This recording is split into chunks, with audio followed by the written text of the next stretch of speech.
Sam Clark here again from InvisiblePPC. Today we're talking about follow-up in episode 6 of our client acquisition series. Last time we talked about sales messages, so reaching out, trying to spark those conversations with potential new prospects. So today we're talking about how to follow up with those prospects and the importance of it really. So I just want to start this video by covering a few kind of shocking facts really about follow-up, okay? First fact, 44% of salespeople give up after the second follow-up, okay? Which is insane, especially when you consider this next fact of 50% of new deals actually happen after the 5th follow-up. So 50% of all deals happen after the 5th follow-up. So it really highlights how important follow-up is during this prospecting process, during this whole client acquisition process, okay? Super important. Obviously, there's a few ways that you can do it, but the main thing to remember with follow-up is you need to be diligent, you need to be keeping track of how many follow-ups you actually, how many follow-ups you're actually doing, and you need to be able to do it in an efficient way, okay? So we're just gonna cover a few different types of follow-up in this video.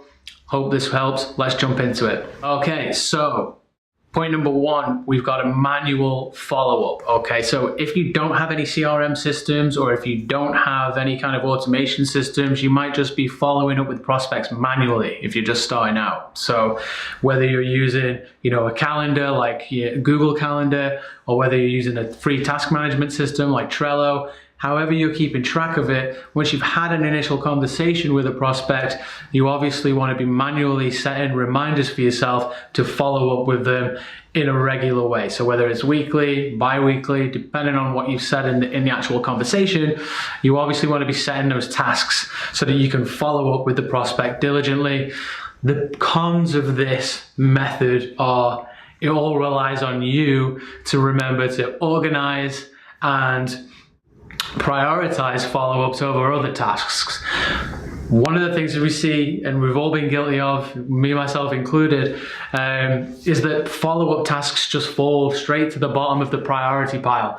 When you've got other work on, you've got client work on, you've got staff meetings, whatever it may be, the follow-ups for prospects can fall down to the bottom of the pile, and we really don't want that to happen, okay? So manual management of tasks like this, follow-up tasks, can quickly mean that those tasks get fallen right to the bottom of the priority pile, and if you're not great at organization, you might forget to schedule them in. There's lots of holes in that method, but if you don't have access to systems to be able to do it for you, then that's probably the best method that you've got. Secondly, you've got automating follow-up. Now, if you can, this is the best method that I've found anyway, to actually follow up with potential prospects in an automated way, okay? So you can use, whether it's a CRM system like a HubSpot, like an Infusionsoft, whatever it may be. Once you've had an initial chat with your client, you'll be able to move them to a certain stage in your CRM, which should trigger some automated follow-up so that they get the information that they need after they've had that initial contact with you.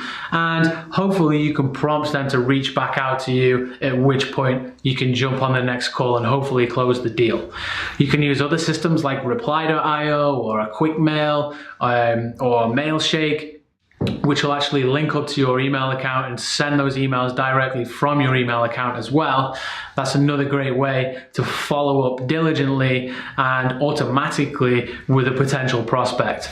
The good thing about those systems is that you get notified if the client or the potential client, the prospect, emails you back. So any of those automated emails that are getting sent out from the system, if you receive an email back from the prospect, that goes straight to your inbox and you can deal with that as and when you need to, okay? So creating these automated follow-up campaigns is a great way to make sure that you always follow up with potential new clients. It doesn't slip through the bucket, it doesn't fall to the bottom of the priority pile. So it's a really good way, if you can, to actually follow up diligently. Point number 3 is actually keep track of how many follow-ups you've sent. If you've sent, how many emails you've sent, how many calls you've made. We want to be able to collect all of that information in a system. Again, if you're using a CRM system, or if you're using a reply.io type email system, email automated system, you'll be able to pre-program the follow-ups so that you know exactly how many they're going to get. If you're using a CRM system, then you should be able to capture all of that data in there. And the reason that we want to keep track of it is for two things, really. First, we want to be able to report on, how many follow-ups does it actually take for us to generally close a new client, okay? That'll give you a good understanding of your lead time for new prospects turning into new clients. And then secondly, we also just want to make sure that we're not over following up, right? So again, if you've got the automated follow-up programs like reply.io, you don't need to worry about it. It's all pre-programmed. But if you are using a CRM system where you're setting tasks for yourself, or you've got prospects in a specific sequence, you might want to keep track of that to make sure that you don't over communicate with them. I would say, moving on to the next point, which is when is enough, I would say that, once you're hitting that 6 or 7 email or phone call mark, you probably want to consider letting that prospect go quiet for a bit, okay? The best way to round off a follow-up sequence, I've found personally, is with a soft close. Now, what I mean by that is, after you've contacted the client, or you've contacted the prospect, should I say, a certain amount of times, we want to create a little bit of urgency. We don't want to become a pest. So if we add a soft close in towards the end, what that's going to do is it's going to let the prospect know that you're going to stop following up now. If it's not right for you right now, it's not right for you right now. And then that gives the prospect a little bit of an inclination to actually decide whether they want to move forward with you or not. So an example of what that message might be is something like, hey, we've reached out to you a few times now after our conversation, not heard anything back, so I'm going to assume that this isn't for you right now. But, if it is something for you in the future, don't hesitate to give us a shout. All the best, Sam. Okay, so something really simple, really friendly, but a soft close like that is going to give them a little bit of a prompt to make a decision in their mind of whether they actually want to actually get back in touch with you and continue the conversation or not. Okay, if not a problem. Those guys, you want to keep those guys in your database. They're your previous prospects. You can always go back to them in a few months' time and see, if it's the right time for them now. You've already had the conversation with them. They're already pre-warmed up. They already know who you are. So always revisit them and retouch them in the future, okay?